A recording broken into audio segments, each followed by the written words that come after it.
오늘 하나님께 주는 말씀 데살로니가후서 3장 6절부터 18절 말씀입니다. 신약성경 335쪽입니다. 데살로니가후서 3장 6절부터 18절입니다.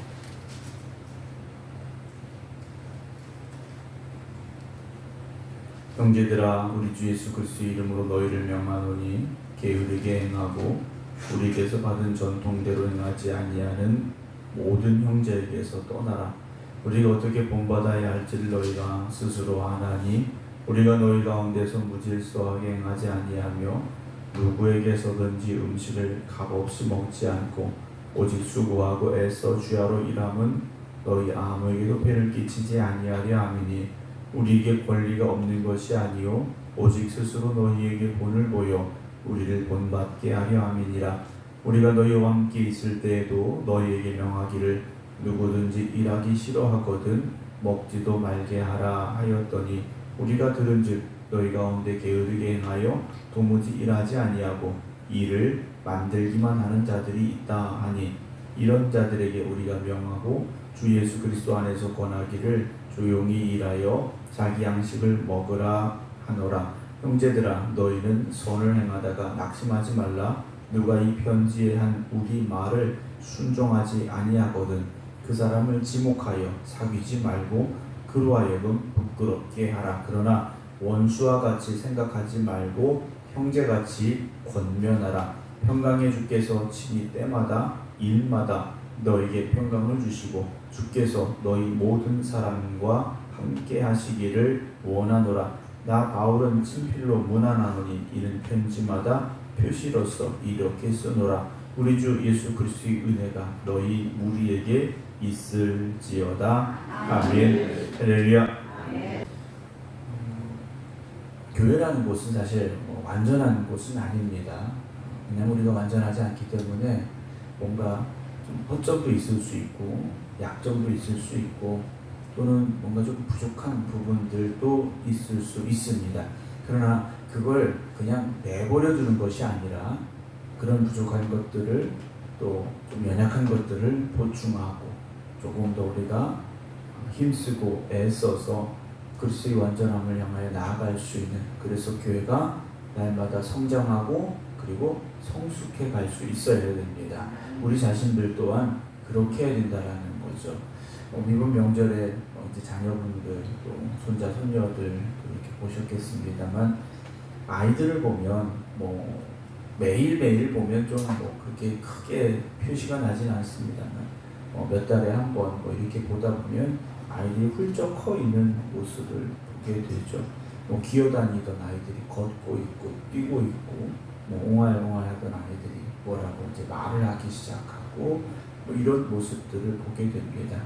우리가 교회도 그렇게 성장해 나가야 됩니다. 아름답게 성장해 나가야 되고요. 우리를 각자의 신앙도 그런 또 성장함이 있어서 하나님 보시기에 더욱더 거룩한 성도의 삶을 온전히 살아갈 수 있는 우리 모두가 되기를 주님의 이름으로 축원합니다.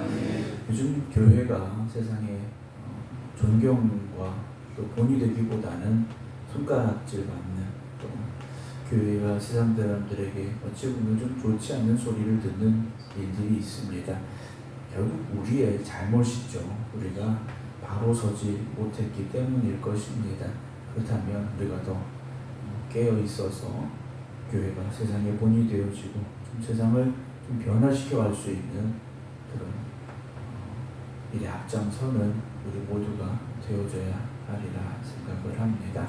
오늘 제 데살로니가 후서의 마지막 부분의 말씀인데요. 오늘 6절 보면 형제들아, 우리 주 예수 그리스도 이름으로 너희를 명하노니 그래요. 바울이 편지를 쓰면서 명령을 합니다. 명령. 그러니까 우리가 편지를 받아 읽고 있는 데살로니가 교회 성도들이라 생각한다면 이 편지는 그냥 가볍게 안부 인사를 하고 있는 것이 아니다라는 것을 알고 있습니다. 명령을 하고 있는 거죠. 근데 명령을 하는데 어떻게 명령을 합니까? 우리 주 예수 그리스도 이름으로 너희를 명하노니.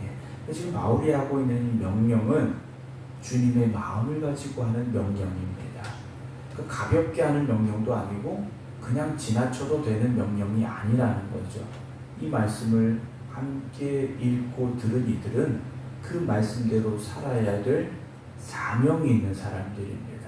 오늘 저나 여러분들이 하나님의 말씀을 읽고 또 들을 때도 그러한 고백이 있어야 됩니다.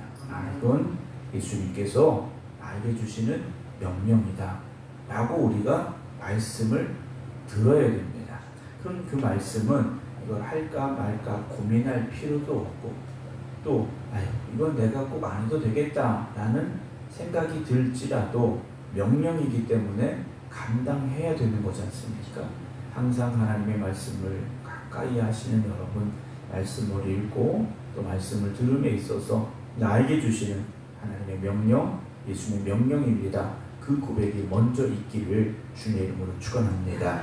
어떤 명령입니까? 게으르게 행하고 우리에게서 받은 전통대로 행하지 아니하는 모든 형제에게서 떠나라. 어떻게 우리를 본받아야 할지를 너희가 스스로 아나니 우리가 너희 가운데서 무질서하게 행하지 아니하며 라는 말씀이 나옵니다. 게으름과 무질서가 나옵니다. 같은 의미, 비슷한 의미로 쓰여졌다라고 보시면 됩니다. 우리가 예수 믿고 주님의 말씀 안에 거함으로 인하여서 말씀에 따르는 삶을 살아갈 수 있어야 되는데 여전히 세상 속에서 영적으로 바르지 못한 무질서한, 그래서 때로는 영적으로 게으르고 정리되지 못한 삶을 살고 있는 이들이 있다라는 거죠. 그러니까 데살로니가 이 성도들이라고 해서 모두가 다 정말 본이 되고 완전함을 향해 나아가고 있는 것은 아니었다라는 겁니다. 물론 바울 있을 때 바울이 복음을 전함으로 인하여서 데살로니가 교회를 세운 이들도 있고 또 그 이후에 새롭게 교회에 들어온 이들도 있을 수 있겠죠. 정확히 누구인지는 알 수 없습니다만 바울이 그들에게 전한 전통대로 행하지 않는 사람들이 있었고 또 바울이 그들에게 보여준 삶의 모습대로 살지 않는 이들이 있었다라는 거죠. 우리가 주님을 본받는 삶을 살아야 됩니다. 주님이 어떤 삶을 사셨는지 우리가 말씀을 통해서 보지 않습니까? 우리에게 가르침이 있지 않습니까? 우리가 성도의 본분을 지켜가면서 살아야 되는데 영적으로요 우리는 바로 서야 됩니다. 근데 이들이 무질서하게 또 게으르게 행했다라고 되어 있는데 사실 그 당시 로마의 문화는 어떤 문화였느냐? 생산하는 사람들과 소비하는 사람들이 전혀 다릅니다. 생산하는 사람들은 일만 하는 거고 소비하는 사람들은 먹고 즐기는 일만 했다라는 거죠. 당시 초대 교회 안에도 귀족들도 있었을 거고 귀군인도 있었을 것이고 소비하고 향락을 즐기는 이들도 교회에 있었을 거라는 겁니다. 그러나 교회는 세상에서는 설령 그렇게 사는 사람들이라 할지라도 교회라는 곳은 또 예수 그리스도의 자녀로 부름받았다는 것은 나에게 주어진 삶의 자리에서 최선을 다하고 힘을 다하며 살아가는 삶이라는 거죠. 그냥 우리는 이 땅에 그냥 먹고 놀라고 보냄을 받은 사람들이 아니라는 겁니다. 아담과 하와조차도 에덴 동산에서 그냥 먹고 노는 사람들은 아니었다라는 겁니다.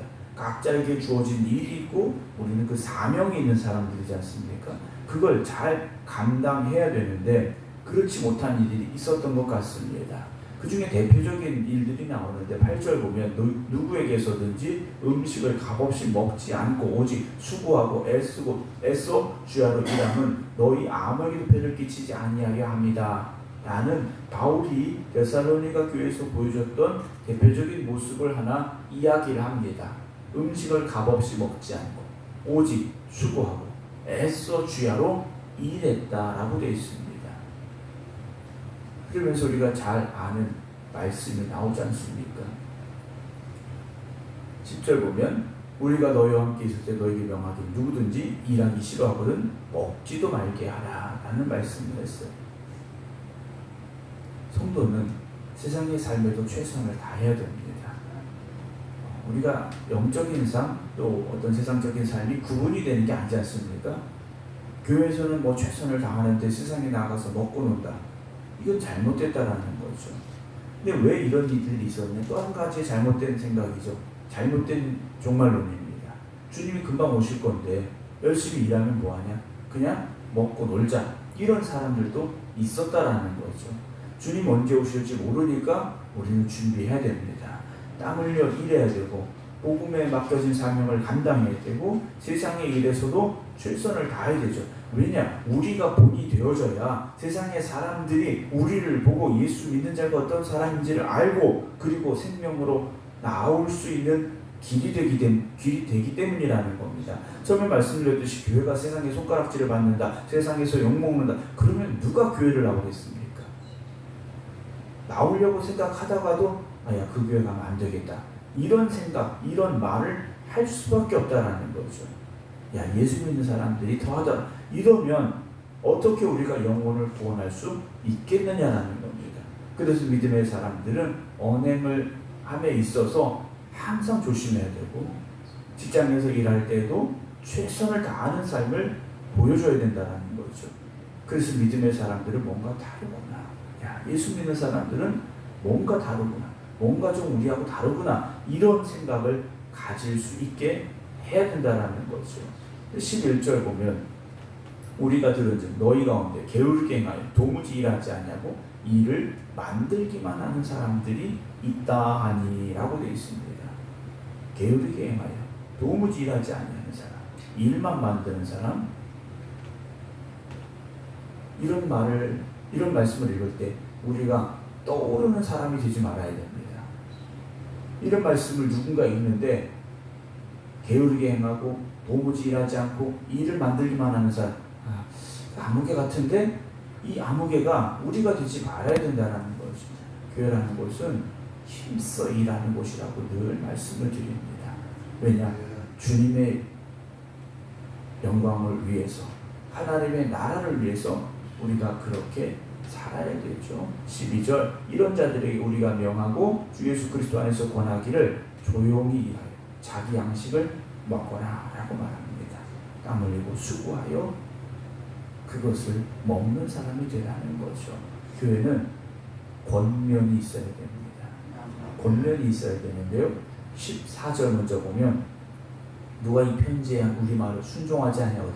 바울이 이 명령을 했지 않습니까? 데살로니가 후서의 말씀 편지를 보내면서 명령을 했어요. 그런데 교회 안에 누군가 바울이 보낸 이 편지에 담겨져 있는 명령에 순종하지 아니하거든 그 사람을 어떻게 하랍니까? 지목하여 사귀지 말고 그로 하여금 부끄럽게 하라 그랬습니다. 부끄럽게 하라. 정말 무엇을 잘못하고 있는지 지적하고 알려주라는 거죠. 그런데 이걸 어떻게 해야 되느냐? 15절 원수와 같이 생각하지 말고 형제같이 권면하라 그랬습니다. 그러니까 교회에서 권면이 있어야 됩니다. 교회는요, 가르침이 있어야 되고 훈계가 있어야 됩니다. 그냥 잘한다 이게 아니라는 거죠. 때로는 책망도 있어야 되고 훈계도 있어야 됩니다. 그런데 어떤 마음입니까? 형제 같은 마음을 가지고, 사랑의 마음을 가지고, 그를 살리겠다는 마음을 가지고 훈계하고, 또 그런 훈계를 들을 때도 그런 생각을 가지고 들을 수 있으면 그 교회는 건강한 교회가 될 수 있습니다. 그런데 훈계하는 사람도, 훈계를 듣는 사람도 원수같이 생각하고 훈계하고, 원수같이 생각하고 훈계를 들으면 교회는 절대 건강할 수가 없습니다. 때로는 말씀을 전하는 이들이 강하게 훈계할 수도 있습니다. 그럼 왜 강하게 훈계할까?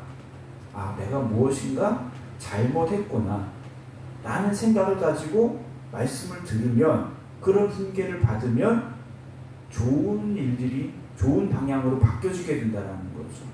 그런데 훈계를 들었는데 세상 말로 우리가 말하면 나를 치는 설교다, 나 들으라고 하는 설교다, 이렇게 기분 나쁘게 들으면 문제가 생길 수밖에 없습니다. 문제가 생길 수밖에 없죠. 우리가 병원에 몸이 어디가 안 좋아 병원에 갑니다. 간단하게 약 몇 알 먹고 끝날 수 있는 병도 있지만 심각한 경우에는 수술대에 올라야 됩니다. 치료를 받아야 되는 경우들이 있다는 거죠. 그런데 내 몸에 칼을 댄다고 날 죽이려고 하네? 이렇게 생각하는 환자는 없지 않습니까? 나를 살리려고 칼을 든다? 우리가 그렇게 알지 않습니까? 여러분 하나님의 말씀을 들을 때도 나를 살리기 위해서 주시는 말씀으로 들어야 됩니다. 내 영을 살리기 위해서 오늘 하나님께 나에게 주신 말씀입니다. 고백하며 우리가 들어야 된다는 거죠. 13절 다시 가봅니다. 형제들아 너희는 선을 행하다가 낙심하지 말라 그래요. 우리가 하나님이 기뻐하시는 일을 하다가도 어떻게 됩니까? 때로는 낙심하는 경우가 있다는 거죠. 여러분 선을 행하다가 낙심하지 마시기 바랍니다. 우리가 뿌린 씨앗들은요 언젠가는 싹이 트고 자라서 열매를 맺게 되어 있습니다. 낙심하지 마시고 주님 주신 귀한 사명 잘 감당할 수 있는 저와 여러분들에게 주의 이름으로 축원합니다. 16절 평강의 주께서 친히 때마다 일마다 너희에게 평강을 주시고 주께서 너희 모든 사람과 함께 하시기를 원하노라 라고 바울이 축복하고 있습니다. 때마다 일마다 평강을 주시고 여러분의 마음에서 그 평강을 빼앗기지 마시기 바랍니다. 평강을 빼앗기는 순간 마귀가 우리의 마음을 주장할 수밖에 없습니다. 우리가 조급해지게 되고요. 그로 인해서 분노하게 되고요. 오늘 이 악의 삶도 주님이 주는 평강함을 누리시기 바랍니다. 바울이 편지를 쓰고 있습니다. 마지막 18절 우리 주 예수 그리스도의 은혜가 너희 우리에게 있을지어다. 결국 우리의 삶도 교회도 주님의 은혜가 충만해야 됩니다. 은혜가 사라져서는 안 됩니다. 주신 은혜를 소멸해서도 안 됩니다. 날마다 그 은혜의 역사가 더해지는 우리 교회와 여러분들에게 주님의 이름으로 축원합니다. 기도하겠습니다. 주님의 은혜 가운데 추석 명절 보내고 있습니다. 주님이 주신 그 은혜를 감사함으로 고백할 수 있는 저희들 되게 하시고 허락하신 은혜에 합당하게 살아갈 수 있는 저희들이 되게 하여 주시옵소서. 데살로니가 전서와 또 후서를 우리가 함께 나누었습니다. 바울이 데살로니가 교회를 향하여 간절한 마음으로 써내려간 이 편지가 오늘 우리에게 다시금 깨달음이 되게 하시고 훈계가 되어짐을 우리가 고백할 수 있게 하여 주시옵소서. 우리가 이제 생각하지 못했던 것들, 때로는 우리가 게으름으로 또는 나태함으로 놓쳐버렸던 것들을 우리가 다시금 붙잡게 하여 주시옵소서. 주님 오시는 그날까지 깨어있는 심령들이 되게 하시고 하루하루의 삶에 믿음의 최선을 다하며 살아갈 수 있는 저희들이 되게 하여 주시옵소서. 그래서 우리 생극교회와 모든 성도들이 이 지역의 본이 되는 교회, 본이 되는 성도들이 되게 하시고 세상을 변화시켜 나아갈 수 있는 사명을 감당하는 저희들 되게 하여 주시옵소서. 오늘도 이 하루를 살아감에 있어서 주님의 은혜가 있어야 됨을 고백합니다. 주님이 주시는 평강이 있어야 됨을 고백합니다. 주님, 기도하는 이들에게 함께하여 주시옵소서. 이제는 우리 주 예수 그리스도의 은혜와 아버지 하나님의 무한하신 사랑하심과 성령님의 감동, 감화, 역사하심이 오늘도 오직 주님의 말씀에 순종하여 주님의 기쁨이 되겠습니다. 기도드리는 모든 성도들 위해 이제부터 영원토록 함께 하시기를 간절히 축원하옵나이다. 아멘.